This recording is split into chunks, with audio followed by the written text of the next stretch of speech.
Eu não me lembro de um momento da minha vida sem música.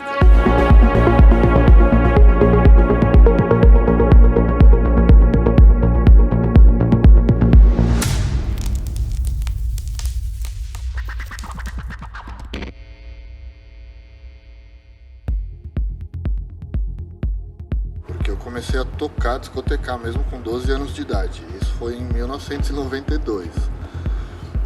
Super pivete mesmo, só que eu tinha um vizinho que tocava. Quando eu vi aquilo mexeu comigo de uma maneira que sinceramente eu não sei explicar, mas eu lembro do momento até hoje, eu entrar no quarto do cara e ver um DJ misturando duas músicas, e dali pra frente eu quis entender como isso funcionava e eu não larguei isso nunca mais. Eu nunca tentei fazer nada na minha vida que não seja ser DJ, ser o que eu sou hoje, acho. Da minha parte, pode parecer super clichê assim, né? Mas tinha o costume, né, de sentar no domingo com a família. A gente ouviu essa história de outras pessoas, né, pra ouvir música. E meu pai, ele tinha duas linhas de som que ele sempre curtiu muito, né? Rock e música clássica. E de tanto ouvir música clássica, em determinado momento, assim, da minha infância, meus pais deram de presente para minha irmã um tecladinho de brinquedo, assim. E ela não tava nem aí.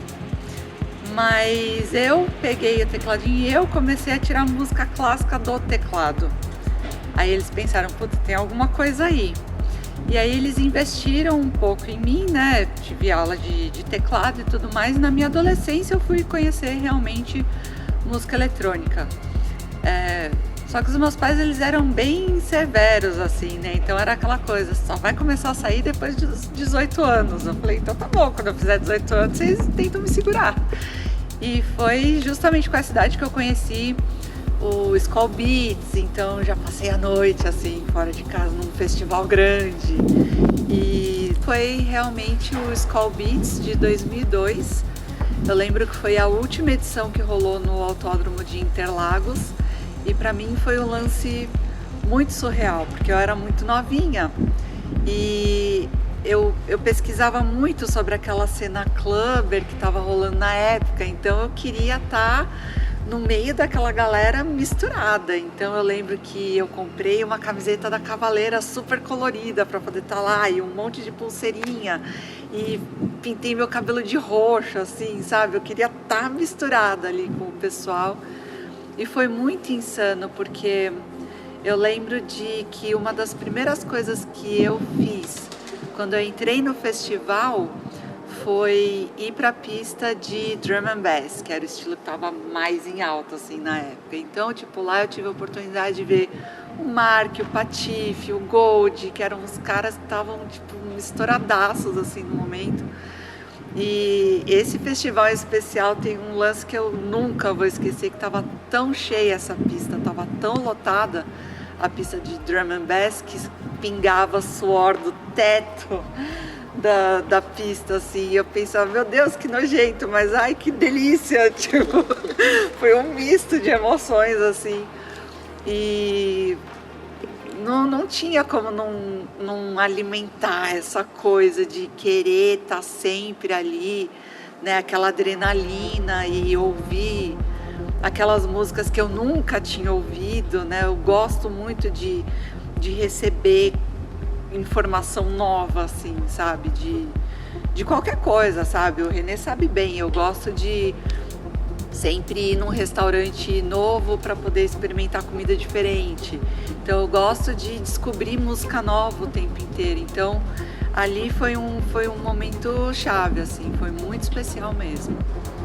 Depois disso, passei aí para rave, conheci diversos clubes e eu pensei, meu, é isso que eu quero para minha vida. Eu quero trabalhar com música e eu sou formada em publicidade e propaganda, então eu sempre tentei arrumar um jeito de misturar os dois.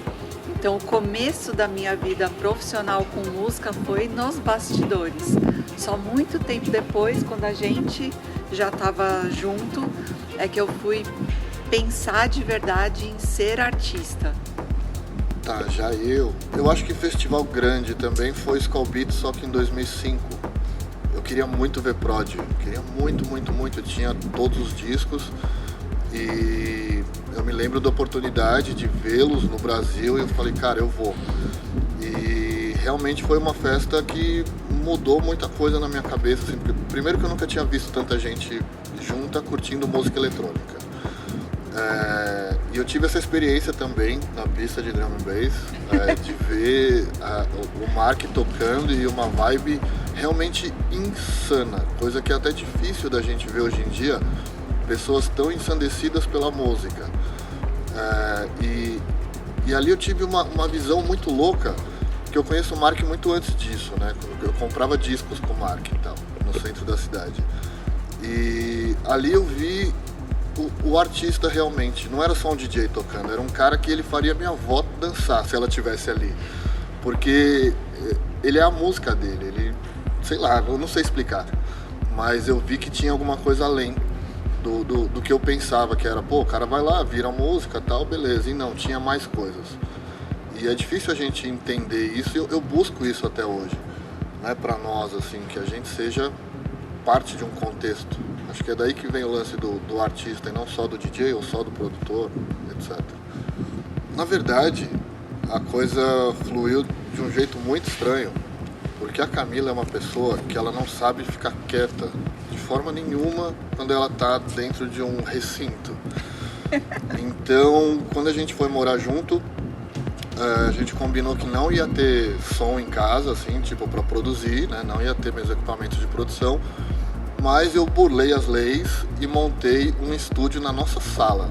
Tipo, você imagina, eu tinha acabado de sair de casa, era a minha primeira casa. Eu queria uma casa com mesa de jantar, né, para receber os amigos, né, fazer um jantarzinho gostoso, tomar um negocinho. Aí me vem ele com um monte de equipamento e ele foi colocando aos pouquinhos, assim, sabe, sem eu perceber. Né, mais ou menos, mas ele foi montando um estúdio ali na nossa sala de estar. Aí quando eu vi, a mesa de jantar que a gente tinha comprado servia para apoiar blusa, bolsa, mais equipamento. Acabou o meu sonho de primeira casa. Sim. E aí ela começou a palpitar nas músicas que eu tava fazendo. E eu comecei a enxergar nela uma coisa que é difícil entre os produtores, que todos têm uma visão muito técnica, né? Tipo, isso tá assim, tá assado, eu tenho que fazer isso. E ela vinha e me falava como pista essas coisas. Ela falava, olha, quanto tempo tem de música? E eu comecei a perceber que quando ela questionava é porque ela já estava enjoada de ouvir aquilo, né? Então minha música estava cansativa. Até o momento que eu puxei de vez, falei, senta aqui comigo e vamos fazer junto. E aí a gente foi obrigado a inventar um nome para isso. Aí surgiu o Binary. Então, o lance do professor veio em um momento bem esquisito, meu mesmo, né? Que foi onde eu discotecava, eu toquei profissionalmente de 2003, acho que até 2008, se não me engano. E de repente acabaram minhas gigs. A gente teve alguns problemas no Brasil, de proibição de festas e tal, ficou só os clubes. E os nomes grandes estavam nos clubes, então não tinha muito espaço pra galera nova. E, cara, ali eu vi que eu tinha que ter alguma coisa sólida. E eu busquei isso na música também. Pensei em produzir, que não era uma coisa simples lá atrás, né? Tipo, equipamento caro, precisava ter um computador super power. E eu não tinha nada disso. Eu vim de uma família muito humilde, onde essas paradas assim eram meio... né, fora de cogitação. E então eu pensei, pô, eu preciso trabalhar nisso. Trabalhando nisso eu vou estar estudando e talvez dê certo, né? Eu não pensei muito eu tenho que fazer alguma coisa que vai dar certo na minha vida. Não, eu queria música. Então eu comecei a estudar e busquei a oportunidade de dar aula e acabou que eu consegui essa oportunidade. E ali eu fui estudando cada vez mais. E eu acho que todo esse estudo, ele meio que resultou no que a gente faz hoje, né? Tipo, hoje eu escuto as pessoas falando que a gente tem uma maneira muito técnica de fazer tal coisa, que a nossa música toca de tal jeito. Então eu acabei juntando tudo isso, toda essa experiência de anos dando aula, sendo obrigado a estudar para poder ensinar. E acho que hoje eu acabo tendo uma certa facilidade de fazer as coisas, mas não é tão fácil assim, não. A gente se conheceu por causa da música. A gente se conheceu lá para 2009, ele já dava aula e eu tinha um blog na época e conheci o dono da escola em que ele dava aula por causa desse blog, então eu acabei ficando amiga de todo mundo dessa escola. Só que na época eu namorava outra pessoa e ele também tinha uma namorada. E o René, como ele gosta de dizer, ele é um cara muito sério, então ele não dá brecha para ser muito simpático com pessoas que são compromissadas e que ele não conhece. Então naquela época eu nem achava ele uma pessoa legal, porque ele nem me cumprimentava direito quando eu ia na escola. E só depois de algum tempo, quando por coincidência os dois estavam solteiros e ele acabou descobrindo que eu estava solteira, aí ele me chamou pra sair e eu pensei que ele era meio doido, assim, porque a gente não tinha amizade, né? A gente não se falava. E aí eu dei uma bela enrolada nele. Mas eu não queria ser teu amigo. Eu sei. Eu sei disso.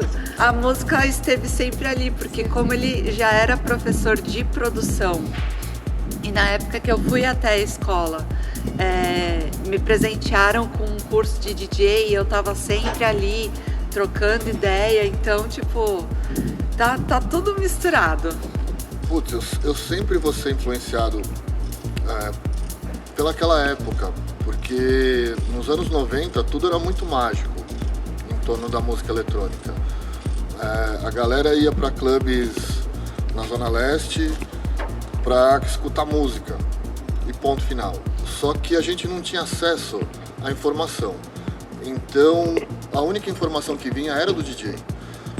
Então a gente ia como se fosse um culto realmente, né? A gente ia pro clube para escutar o que aquele cara ia mostrar pra gente.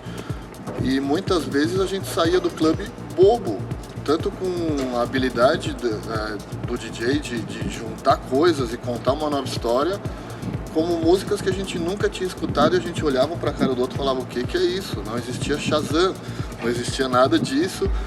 E a gente não tinha câmera, né, para tirar uma foto do disco, nada. Então muitas vezes a gente acabava falando com o DJ, ele contava pra gente algumas coisas, mas essa época os DJs mais famosos, eles tinham programas em rádio, então a gente podia escutar esses programas para saber o que eles tocaram, aí eles falavam. Assim, posso citar um grande amigo meu, DJ Ricardo Guedes, que tinha um programa na rádio e ele tocava muito.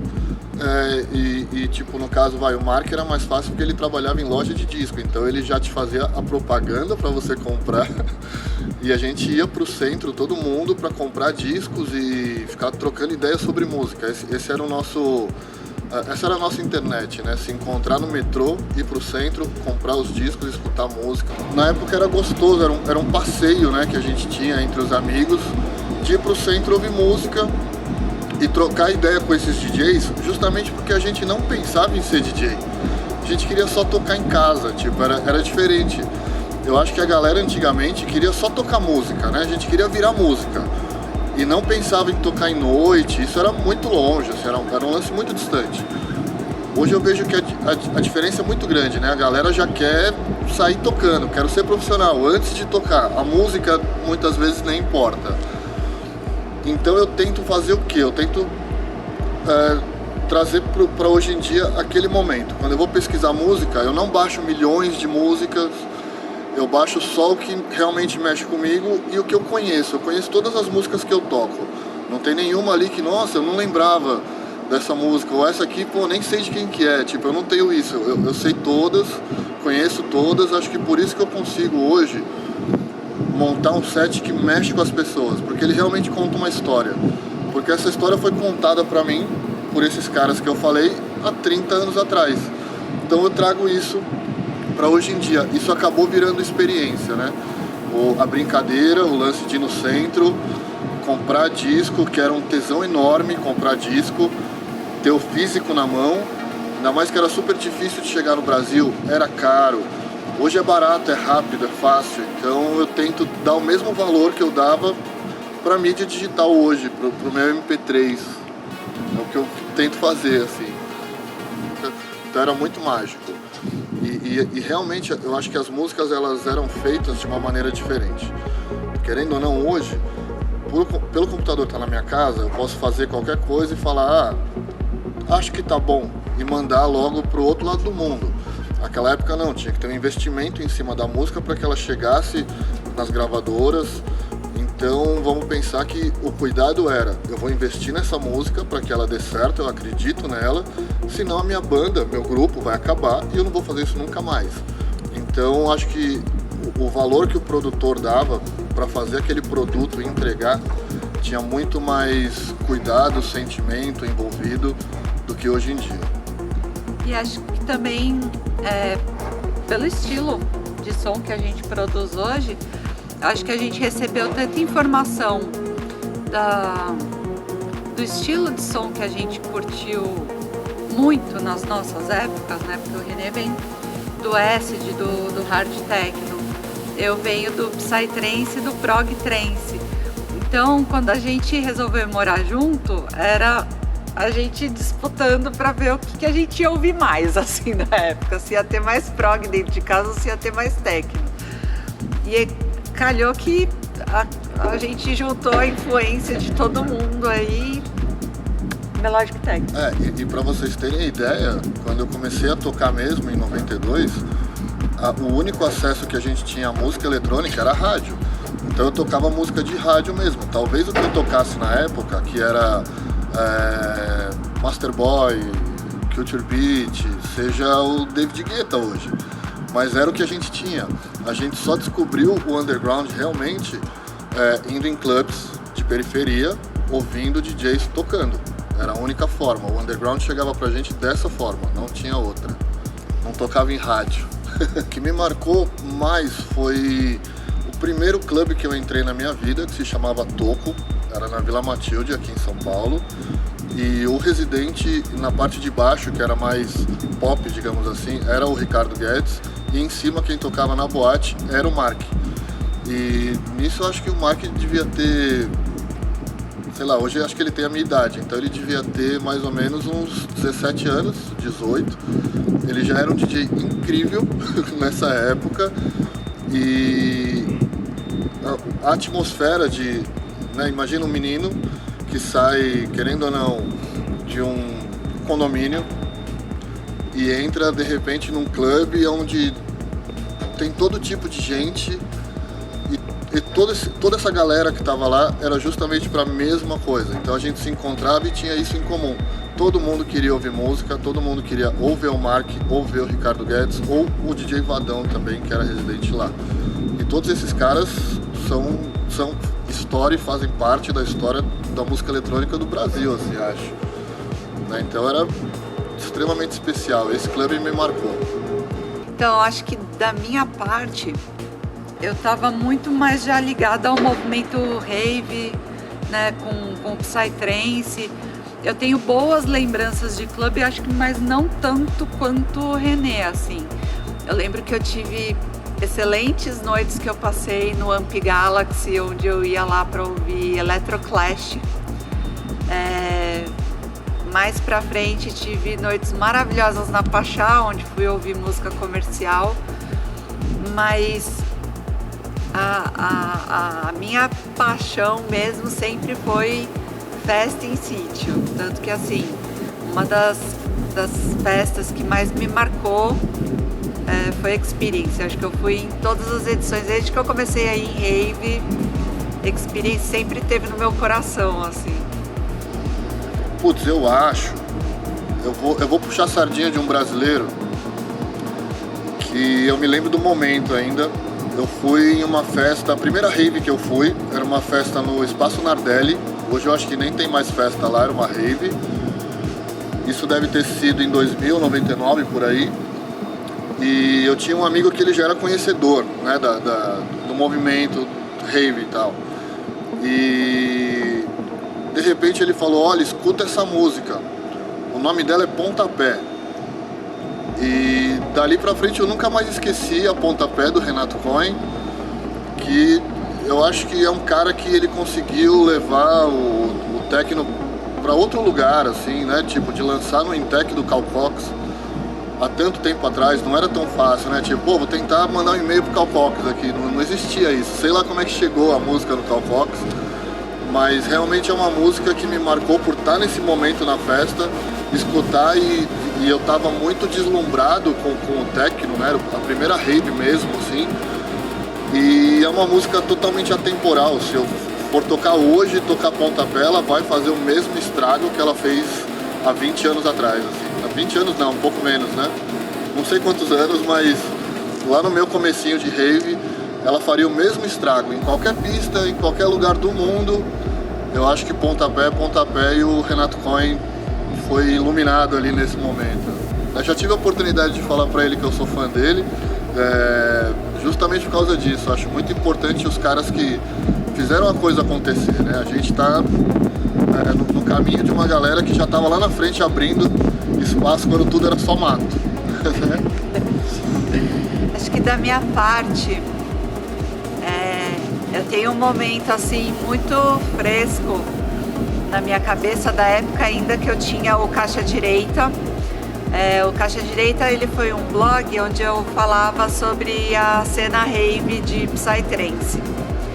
E teve um determinado momento em que o blog ficou tão famosinho que as festas começaram a me convidar para ir cobrir os eventos, né?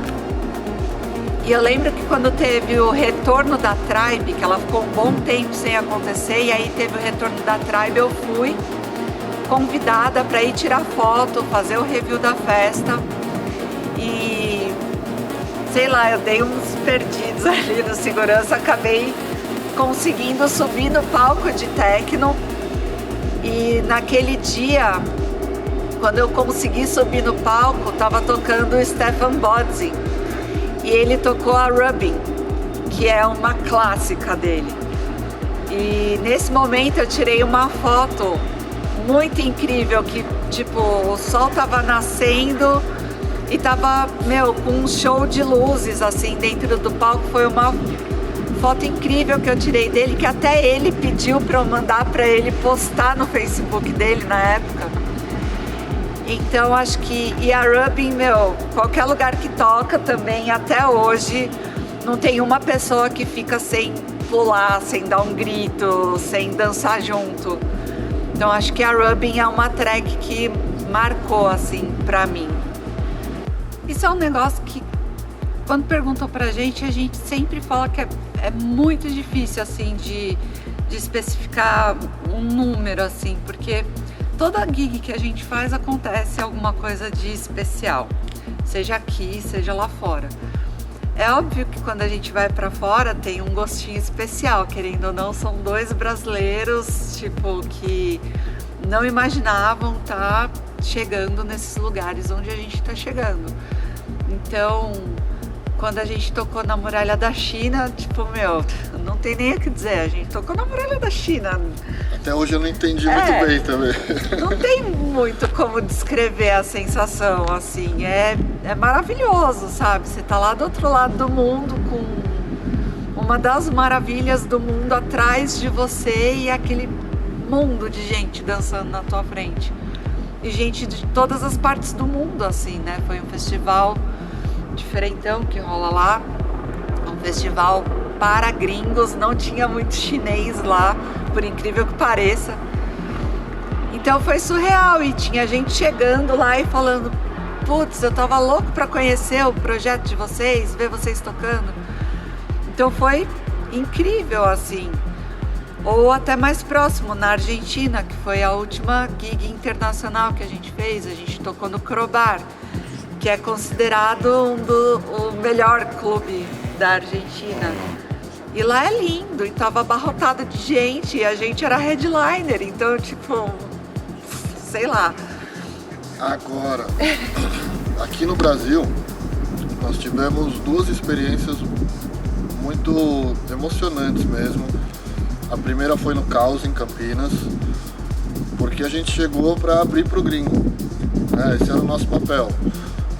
E sei lá, acho que acho que aí a gente chega no lance que eu falei, de ter uma luzinha ali em cima, tipo que eu citei o Mark, acho que a luzinha estava em cima da gente. E na hora que a gente deu play, a gente tocou 2 horas com o povo berrando. Eu vi que o gringo chegou para entrar, eu já estava a 117 BPM, eu já tinha descido tudo que eu podia e mesmo assim ele estava sem graça, porque eu acho que o cara sente quando a galera quer que você fique. E a gente tinha que parar para ele entrar. Acho que até ele falou, pô, né? Mas a gente fez a nossa parte, a gente tem que ser ético nisso também, de preparar para o cara entrar. Só que eu acho que a galera tava muito na pegada, assim, eu não sei, é a luzinha. E no AMI foi muito... Não sei explicar também como é que foi, justamente porque era um momento que ia ter uma retomada, né, dos eventos. Então acho que todo mundo estava esperançoso ali, a galera pirou no nosso set e eu pus uma última música, que é uma música do Ben Boomer, que é super linda a música. E quando eu olhei pra frente a galera tava chorando e eu quase chorei junto. Sim, gente chorando de soluçar mesmo. Foi olhar difícil. Pra gente... Foi difícil segurar e, querendo ou não, a nossa primeira vez no The Edge. Eu acho que a gente sonhou tanto em tocar ali, se passaram tantos anos desde que eu tinha parado de tocar até voltar e tocar no The Edge, que eu nunca tinha tocado. E foi incrível também a maneira que as pessoas receberam a gente, como se a gente fosse artistas super importantes e a gente estava bem no comecinho. Eu tinha acabado de entrar na agência e, putz, a gente se sentiu assim especial. Acho que esse é o tchan de todos esses lugares. Eles fizeram a gente se sentir especial. Cara, a entrada no The Edge foi uma coisa muito esquisita. A gente tinha feito o nosso primeiro live, nossa primeira apresentação foi live, que era justamente para tentar pôr alguma coisa no mercado que chamasse a atenção. Porque como DJ ninguém queria saber da gente, essa é a grande verdade. E a gente fez um after movie dessa apresentação, colocamos na rede, beleza, ó, nós somos o Binary, fazemos live, ok, até aí tá tudo bem. Um amigo meu, grande amigo, Alex Justino, veio tocar em São Paulo e falou assim, pô, vamos no The Edge comigo lá. Eu falei, cara, eu não quero. Ele, não, vamos, vou sozinho, vim de Goiânia. Eu falei, tá bom, eu vou.